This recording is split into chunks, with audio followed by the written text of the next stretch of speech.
If you like the score 4-3, I got some games for you today. And I have to say that for people who are paying attention right now, this all felt like playoff hockey. It did. The games are more important. Clearly the players are taking it really seriously. And all three games, to me, felt like playoff games. And we'll see which of these teams ends up in the playoffs, which one has the better seeding. And more importantly, do any of these teams end up meeting each other in said playoffs? The first matchup of the day we're going to talk about is Pittsburgh and Washington. And if this is what we can expect between these two teams this year, I actually wouldn't mind another playoff series between them. And for the Penguins, they managed to get over the fact their power play was disastrous today. A lot of opportunities, just couldn't put the puck in the net. The Penguins get a power play in the first minute of the game, which really set the tone for the fact they're going to get a lot of power plays. Ovechkin almost set one up as he got out of the box.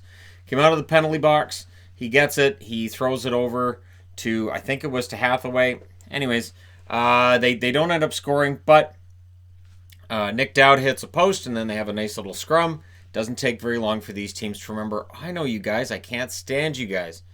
It didn't take very long at all. The Caps then got a power play, but shortly thereafter, it's the second power play for the Penguins, and this is kind of how the game's going to go. But coming out of that power play, Lars Eller gets a goal from Panik at 10 minutes and 38 seconds. So Panik with an assist there, Eller with the goal. It's 1-0 Capitals, and this game really felt like playoffs. Absolutely. But at 11:46, Lafferty scores from Galchenyuk to tie it up. And then 54 seconds after that, Hornqvist scores from Marino and Malkin. And Hornqvist was a lightning rod in this game. Absolutely in the middle of almost every scrum you see. And very vocal about some of the plays he didn't like that he was seeing from Capitals players. And it was a very entertaining game overall. There's a late power play for the Capitals. They don't end up scoring. And it's 2-1 Pittsburgh after the first. And what's also interesting is that Matt Murray played very well today. Matt Murray quietly is putting things together. He now has 6 straight wins. So we talk a lot about goaltenders, and I think it's worthy of note that Matt Murray is getting better as the season goes along. Second period, power play for the Penguins, and then Matt Murray denies Vrana on a breakaway. So the Penguins' power play doesn't give them momentum, and Washington's able to generate some pretty good opportunities, but Matt Murray stands tall. And then Simone gets a goal from Crosby and McCann at 11:59, and that really took the wind out of the sails of the crowd. The crowd went quiet on that one. Well, other than the Penguins fans in attendance, right? The Capitals get a power play. They don't score on that. And then I think my favorite penalty was it was too many men on the Capitals. The 6th guy on the ice was Kuznetsov. And when he realized that, he actually tried to jump on the Penguins bench.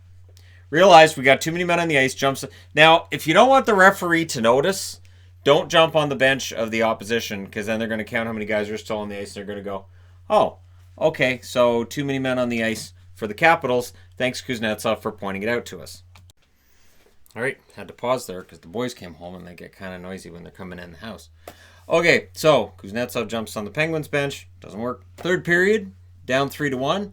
Early Penguins power play, that's their 5th. It doesn't work, and some momentum, that's the word I'm looking for, goes towards the Capitals. Kuznetsov scores from Vrana and Jensen at 6 minutes.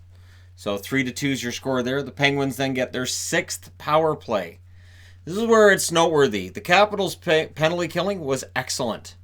Really, really excellent. Wilson, Eller, Leipzig, there was a lot of good plays being made by these guys killing penalties. The Capitals then pushed at 13.5 minutes. Matt Murray held. Played very, very well. Eller had a chance that missed with 3.5 minutes left, approximately.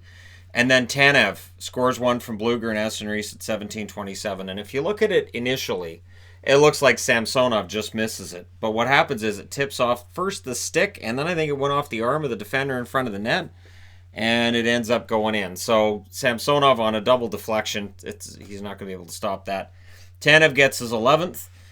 And so that looks like that's going to end it. It makes it 4-2. But 15 seconds later, Lars Eller scores a beautiful goal from Hagelin and Gudas, and that makes it 4-3. They pull the goalie with 1 minute and 35 seconds left. The Capitals also called a timeout with 49.5 seconds left. But despite all of the close chances and all of the opportunities they had, the Capitals could not tie this. Your final score is 4-3 in favor of the Pittsburgh Penguins, and they get a little bit closer to first place in the division.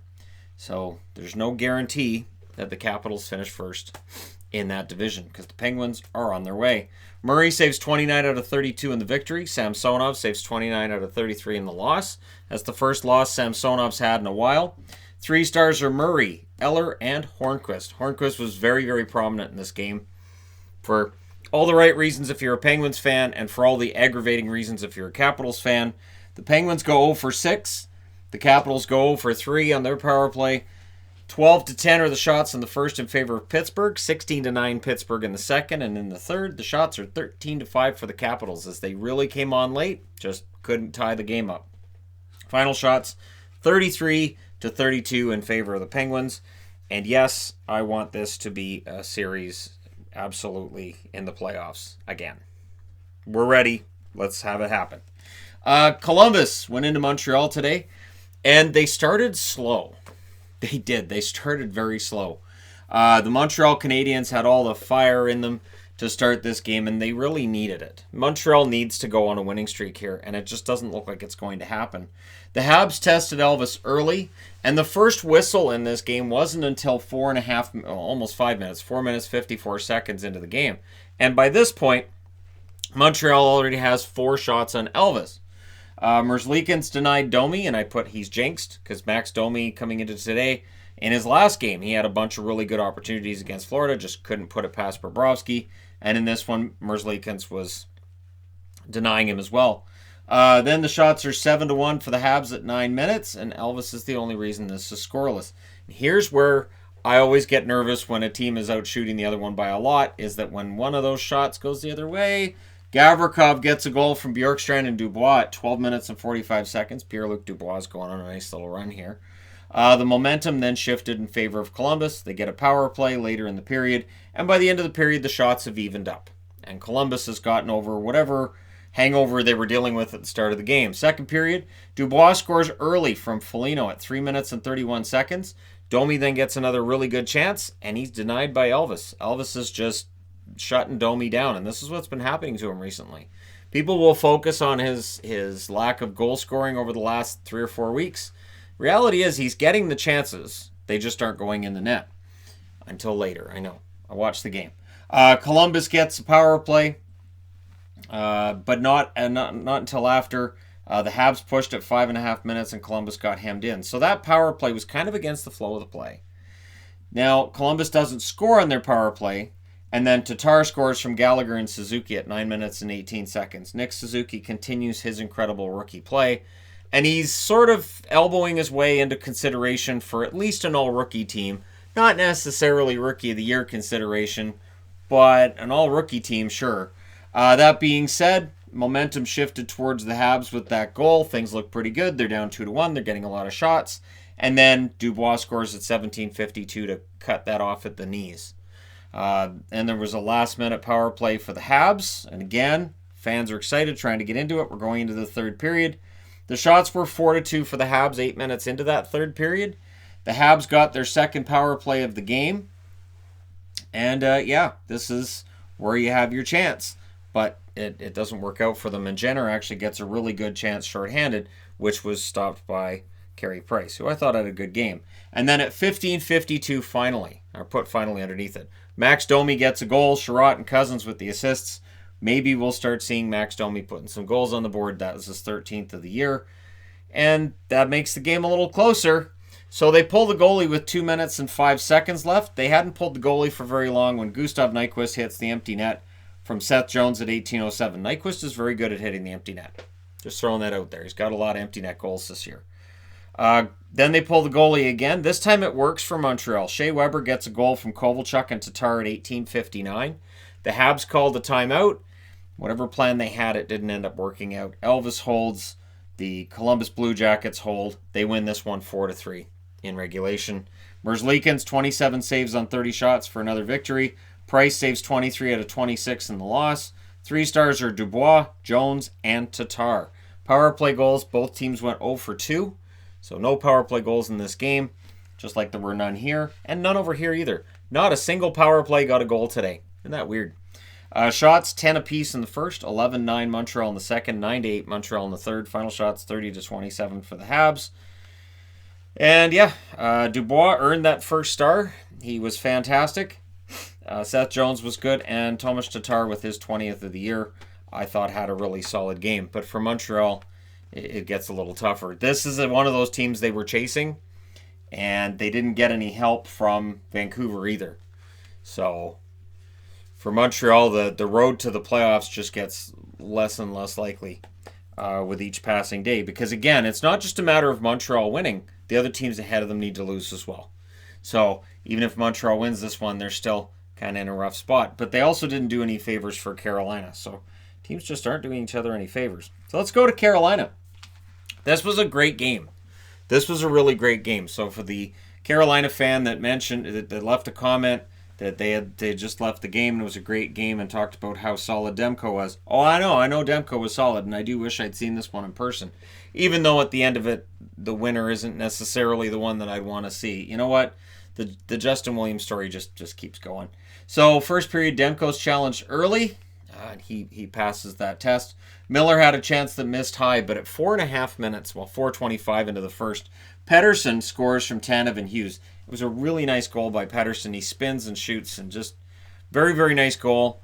And Reimer didn't have a chance on that one. The Canucks then get a power play, and it was a really good first period for that top line. Their top line looked really solid, playing very well together. The Canucks get a power play late in that first period, and they're in complete control. Then the second period happened. Early in the second, 1 minute and 11 seconds, Niederreiter scores from Teravainen and Gardner. That ties it up. The Canes pushed for the lead, and they would get it. Sebastian Aho scores from Foegele and Slavin at 5:06, and it was a disastrous second period for the Canucks thus far into the period, or a great second period for Carolina. Depends on your point of view, doesn't it? The Canucks were definitely under siege. Canes in full control. Scrum at around 8.5 minutes. 8 minutes and 16 seconds, I think, was the actual time of that scrum. And then the Canucks get a third power play. During that power play, Sebastian Aho gets a nice shorthanded breakaway, which was denied by Demko. Myers would score. He gets a goal from Fantenberg and Miller at 14:12. That ties it up. And then shortly after that, Brett Pesce, his hand gets sliced open by a puck. I think the puck hit him right, where the glove is on your wrist. If you fold your hand down, it looked ugly.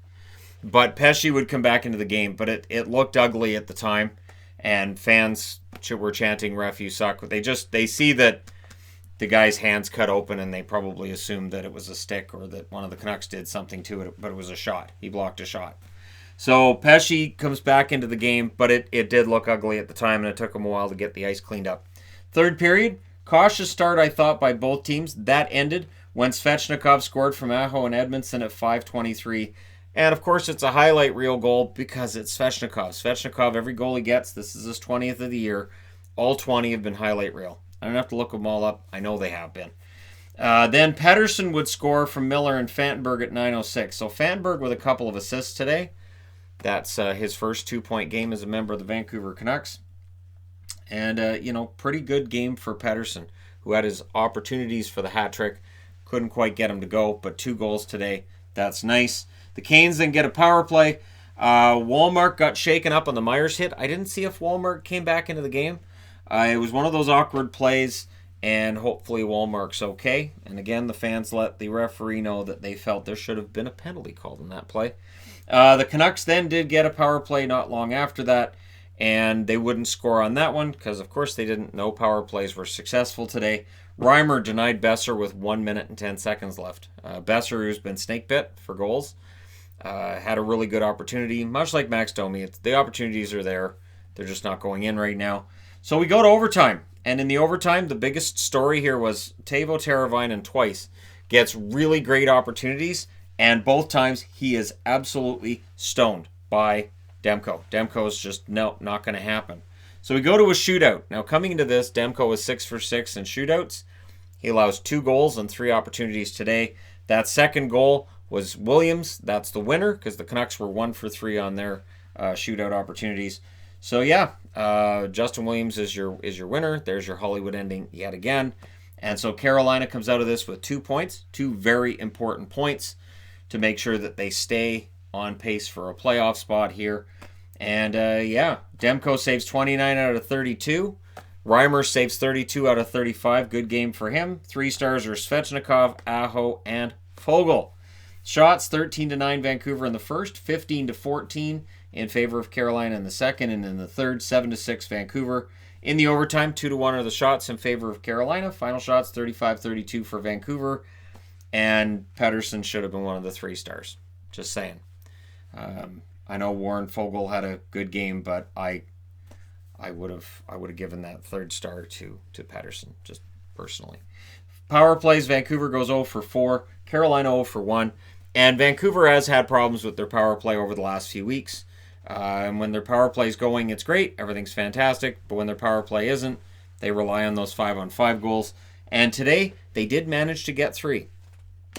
And we'll see how things go for them from here. But considering it's back-to-back morning games, an overtime loss or shootout loss is not a horrible result for the Canucks. They do get a point, and for Carolina, they get the all-important 2 points to make sure that they keep pace in the East. Let me know your thoughts in the comment section below as always. Don't forget to hit like and subscribe if you're browsing your way through. You just happened upon this video. Thank you guys so much for watching, for all your support. Done for today. I will talk to you again soon.